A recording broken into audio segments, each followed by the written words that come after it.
화요일 새벽 가운데 주시는 하나님의 말씀은 다짐이 전부가 아니다 라고 하는 제목으로 우리가 은혜를 나누고자 합니다.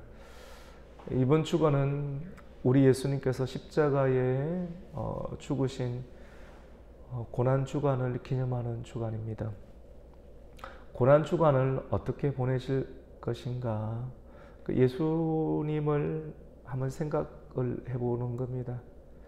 예수님께서 십자가에 달리시기 전에 누구를 만났는가? 예수님께서 십자가를 달리시기 전에 어디를 방문했는가? 그리고 방문한 그 장소에서 어떠한 일을 하시고 그때 말씀하셨던 말씀들이 어떤 것인가? 우리가 예수님을 생각한다는 것은 좀 막연하잖아요. 그래서 그 막연한 것을 생각하면 그것이 우리에게 오래 기억되지가 못합니다. 예수님께서 십자가를 달리시기 직전 가운데 누구를 만나고 또 어떠한 장소를 방문하고 또 무엇을 행했는가, 그리고 어떠한 말씀을 하셨는가는 오래 우리에게 아주 집중적으로 또 생각이 나올 수 있고 또 그것이 기억이 될 수 있고 또 그러한 일들에 참여할 수 있는 힘이 우리에게 생기는 것입니다. 오늘 마태복음 26장 26절부터 35절까지의 내용에는 크게 두 가지의 내용이 포함되어 있는데, 한 가지의 내용은 예수님께서 성만찬을 한 장면과 그리고 예수님께서 성만찬을 하시고 난 이후 가운데 제자들에게 하신 말씀을 우리에게 기록을 하고 있습니다. 예수님은 십자가에 달리시기 전에 성만찬을 하기 직전 가운데 어떤 일을 했는가 하면 시몬이라고 하는 사람, 베다니 지역에 가서 시몬이라고 하는 나병에 걸린 사람을 만나시고 그와 함께 식사를 나누셨습니다. 아주 어려운 사람, 정말로 어느 누구도 찾아주지 아니하는 사람을 찾아가셔서 만나시고 식사를 나누는 것. 여러분, 식사를 나누면 참 위로가 많이 됩니다. 사람과 가까워질 수 있는 아주 좋은 방편 중 하나는 식사를 나누는 것입니다. 식사는 아무나 나누는 것이 아니고 식구, 가족과 보통 나누는 것이기 때문에 가족이 아닌 사람과 식사를 나누면 나를 가족처럼 생각을 하는구나 라고 또 생각을 하게끔 되어 있죠. 그래서 사업을 하는 사람은 식사를 많이 나누잖아요. 그래서 사업이 되기도 하고 또 보험에 들기도 하고 그렇게 쓰임을 받기도 합니다. 이런 식사는 굉장히 중요하기 때문에 그렇습니다. 그때 그 식사 자리에서 예수님께 한 여인이 순전한 나드, 그 기름을, 향유를 300데나리온이나 되는 아주 엄청난 한 4천만 원, 5천만 원 되는 그 큰 돈을 깨뜨리면서 예수님의 사역에 함께 참여한 것을 보게 됩니다. 그리고 오늘 말씀은 유월절을 하기 위해서 예수님은 예루살렘으로 들어가서 우리가 유월절을 해야 되는데 아무개 집에 가서 내가 유월절을 할 수 있는 그 방을 말을 하면 내어줄 것이다 라고 말했고, 또 그 집에 가서 유월절을 이렇게 하는 장면을 보게 됩니다.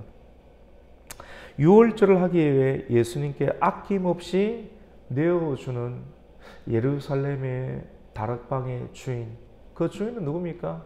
이 성경을 한번 살펴보면 마가의 다락방이다.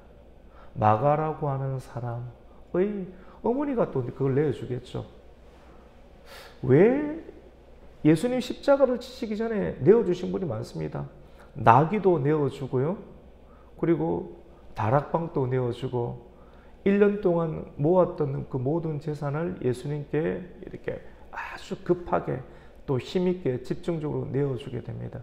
왜 이런 일을 합니까? 예수님께서 하신 일들도 우리는 살펴보지만도 예수님께서 마지막 십자가에 잡히시기 전날 밤에 보여주셨던 또 그 일들 가운데 참여하셨던 그 사람을 보면서 우리도 정말로 영적인 분별력을 가지고 예수님께 집중적으로 또 헌신하고 또 참여하는 인생을 살아야겠다. 어떻게 그들은 아낌없이 예수님께 그 모든 것들을 줄 수 있는가? 여러분, 자기에게 있는 것을 시간이든 또 말이든 물질이든 누군가를 위해서 이렇게 내어주는 것, 함께 식사하고 내 물질을 누군가에게 주는 것은 정말 쉽지가 않습니다. 근데 어떻게 예수님과 함께 했던 사람들은 그렇게 나귀도 내어주고 큰 다락방도 강단도 내어주고 또 그 물질도 그렇게 아낌없이 내어주었을까?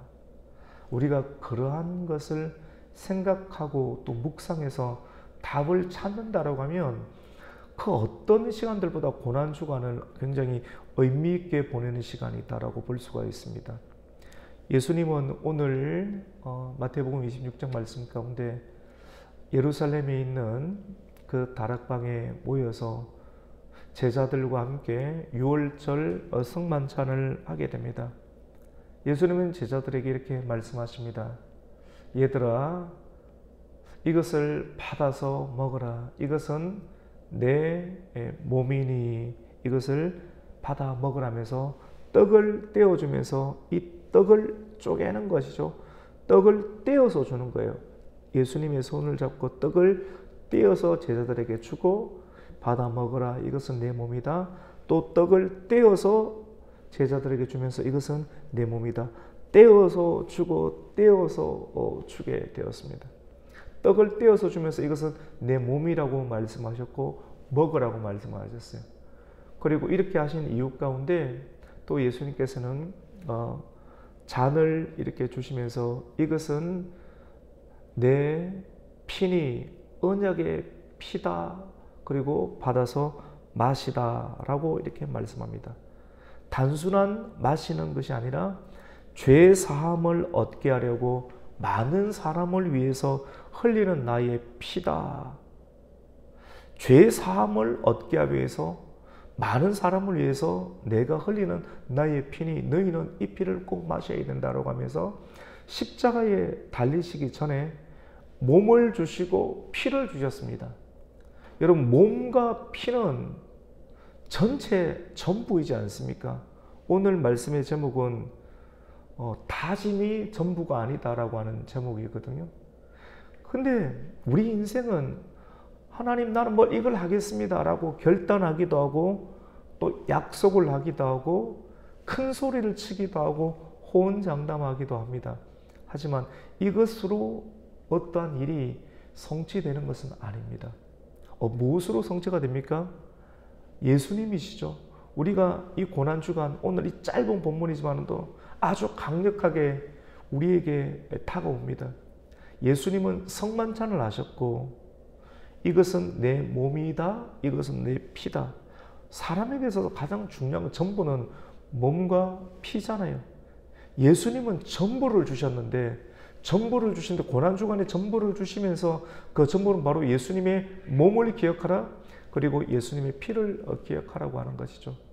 우리는 이 말씀을 통해서 출애굽기 17장에 나오는 말씀을 생각해 보게 됩니다. 출애굽기 때는 아주 예수님 때보다는 아주 오래전 과거의 그설로 올라가는 겁니다. 모세의 때입니다. 출애굽, 세상으로부터 나오라. 우리가 새벽을 드리는 것, 그리고 고난주간을 통해서 예수님을 생각하는 것은 일상의 삶에서 나와서 교회로 오는 것, 세상. 그래서 어디로 가는 겁니까? 말씀을 들으러. 말씀을 들으러 이 아침에 오면서 우리는 예수님을 생각하기도 하고 또 본문의 말씀 가운데 들어오면서 출애굽 시대 가운데 출애굽기 17장에 들어오는 르비딤의 반석을 생각합니다. 출애굽을 하였지만도 마실 물이 없어서 원망과 불평이 가득하였던 그 백성들을 향해서 하나님께서는 저 르비딤 지역을 지나갈 때 아주 큰 반석이 있었습니다. 하나님께서는 모세에게 이 반석에게 명하여 백성들에게 물을 내라 라고 하는 말씀을 듣고 반석에 명하면 되는데 모세는 반석을 2번 치게 되었습니다. 아주 혈기로 2번 이렇게 치게. 말씀을 받고 말씀대로 살아가는 것이 너무나 힘듭니다. 왜냐 눈에 보이는 것이 말을 안 들으니까, 내 뜻대로 되지 않으니까 혈기로 반석을 치게 되는 거예요. 나의 다짐으로 되지 않는 것입니다. 근데 그 속에서 르비딤의 반석이 어떻게 됩니까? 쪼개어지고 반석에서 무엇이 나옵니까? 물이 나오는데 그 광야와 사막에서 물이 졸졸 흐르는 것이 아니라 탁 흘러 나오게 되는데 그 광야에 강을 내는 거예요. 그 사막에 강을 내면서 이스라엘의 전체 백성들의 목마름을 해결해 줍니다. 그 반석에 물이 없었더라고 하면 이스라엘 사람들은 다 죽었을 것입니다. 우리에게 성경도 존재하지 않았을 것입니다. 근데 그 광야에서, 그 사막 한가운데서 반석이 쪼개어짐으로 사막에 강이 흐르게 하심으로 이스라엘을 살리셨던 하나님의 역사를 기억하는데, 성령에 충만하였던 사도 바울은 고린도전서 10장 4절 말씀 가운데 이 부분을 해석을 하게 되는데, 단순한 반석이 아니라 이 반석은 곧 예수 그리스도다라고 말합니다. 그리스도께서 쪼개어지심으로 말미암아 이스라엘 백성들을 살리셨다. 예수님께서 십자가에 달리셔서 몸을 찢으시고 피를 흘려주시고 쪼개어 주심으로 말미암아 많은 사람들이 그 물을 먹고 살 수가 있었다. 요한복음 2장 말씀 가운데 보면, 요한복음 4장 말씀 가운데 수가성 여인을 찾아가서 영생토록 흘러나오는 생수를 마시면 네가 살 수가 있을 것이다. 바로 예수님을 뜻하는 것이죠. 예수님의 몸을 먹어야 되고 예수님의 피를 마셔야 된다. 그래서 예수님께서는 계속해서 그 이야기를 곳곳마다 하셨지만도 그것을 알아듣는 사람이 없었습니다. 그런데 십자가에 달리시기 전에 예수님께서 마가의 다락방에서 제자들과 함께 모여서 지금까지 하셨던 말씀을 계속해서 반복하는 거예요. 반복하면서 그들은 조금씩 알아듣기 시작을 하셨습니다. 우리가 이 세상을 살아가면서 목마르지 않는 인생을 살기 위해서는 예수님의 몸을 먹어야 됩니다. 하늘에서 내려오는 산떡이다. 산떡을 먹어야 되는데 그것은 바로 말씀이 육신이 되신 예수님이시고, 그 예수님 말씀을 먹는 것, 기억하는 것, 말씀을 먹는 것은 몸에 새기는 것이죠. 먹고 또 피를 마시는 것, 죄 용서함을, 죄를 사해 주시는 예수 그리스도의 피를 마시는 것, 그것은 말씀을 붙잡고 기도하고 삶으로 주님의 뜻을 실천하는 삶을 살아내는 것, 그것이 바로 이 성만찬의 아주 중요한 의미라고 볼 수가 있습니다. 이렇게 예수님께서는 다락방에서 주님의 몸을 그리고 주님의 피를 기념하는 떡과 잔을 마시고 난 이후 가운데 그들이 찬미하면서 감람산으로 올라가셨더라라고 말씀합니다.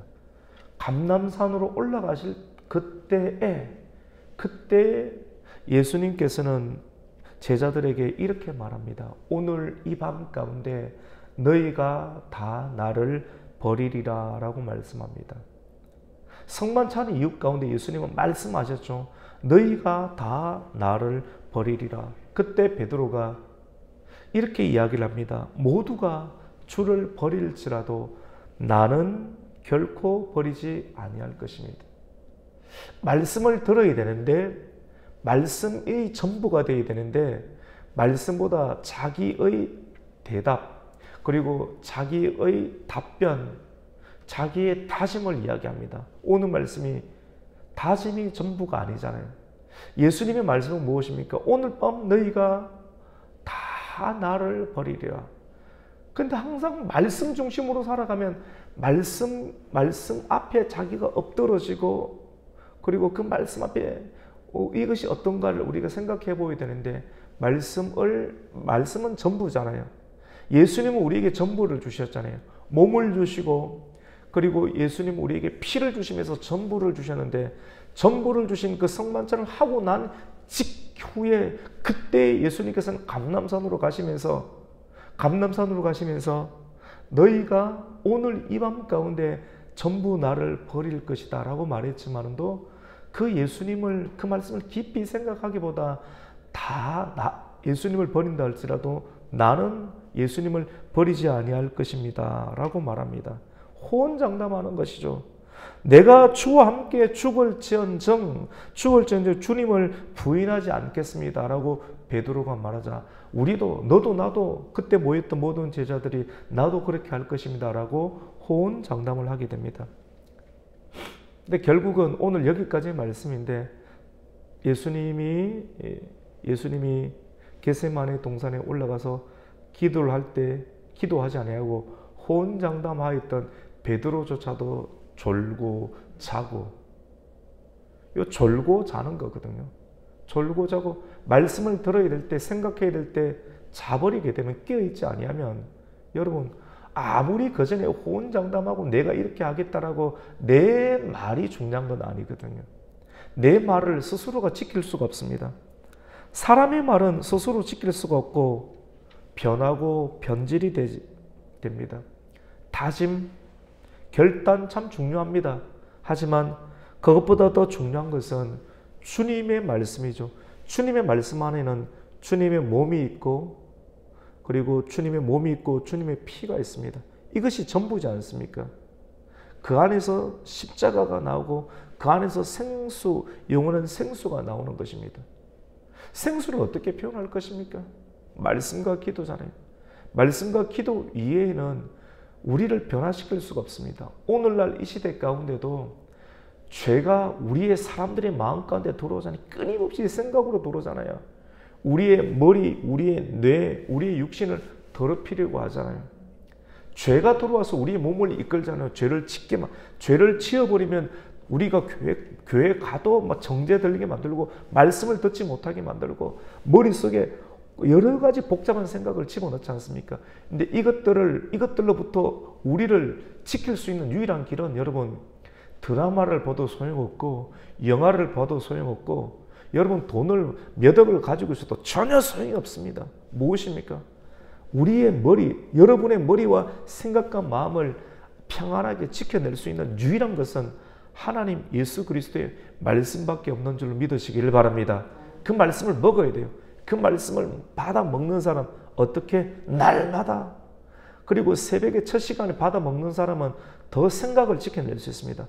그리고 받아 먹고 난 다음에 피를 마셔야 돼요. 기도해야 되는 거예요.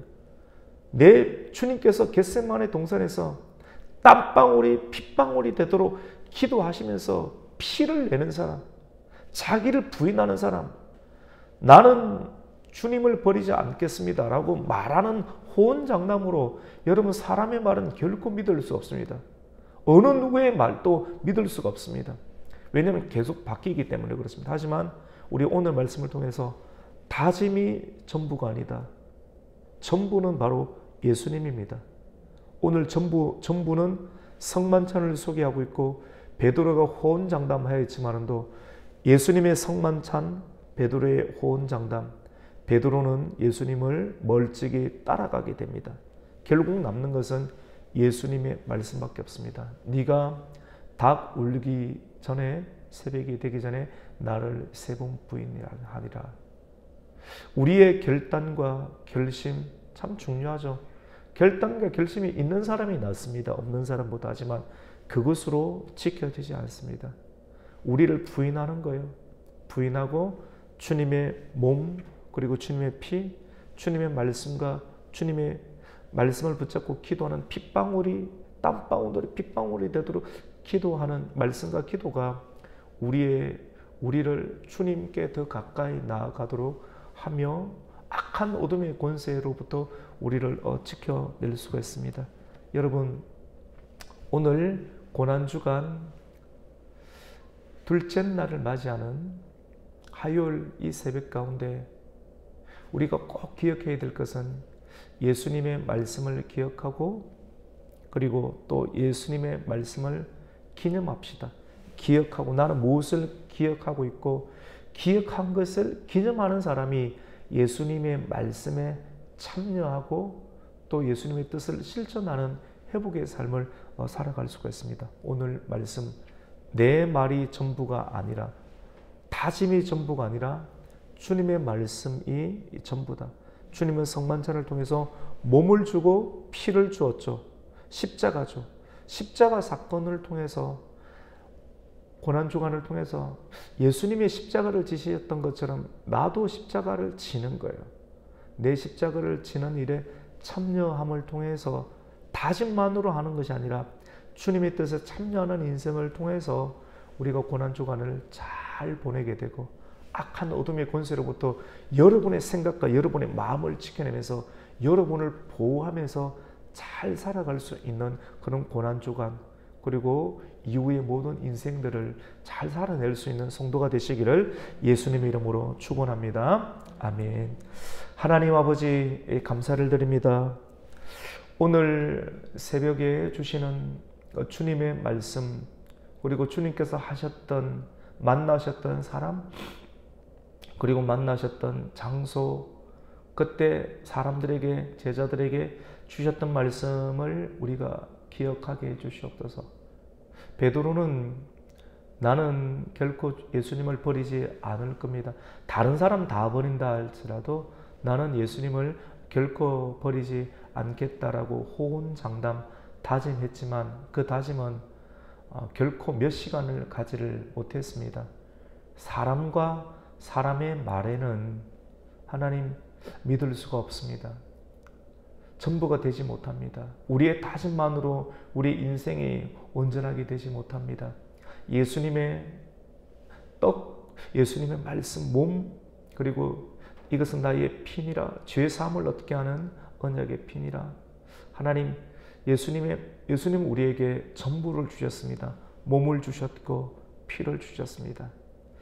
우리가 온전한 인생, 전부를 드리는 그런 인생, 주님께서 전부를 드리는 그날을 위해서 향유 옥합 전부를 깨뜨렸던 한 여인, 다락방도 아까워진 기꺼이 내어드렸던 한 여인, 나귀를 예수님께서 서신다고 했을 때 기꺼이 내어드렸던 나귀의 주인, 주님께서 십자가를 지니실 때 자기 자신의 모든 힘을 함께 쏟아부으셨던 구레네 시몬, 우리가 이 고난주간을 생각하면서 하나님, 나는 예수님께 무엇을 드릴 수 있을까?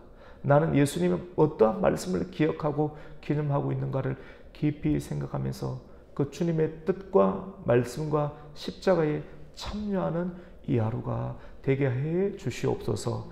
예수님의 이름으로 기도드립니다. 아멘.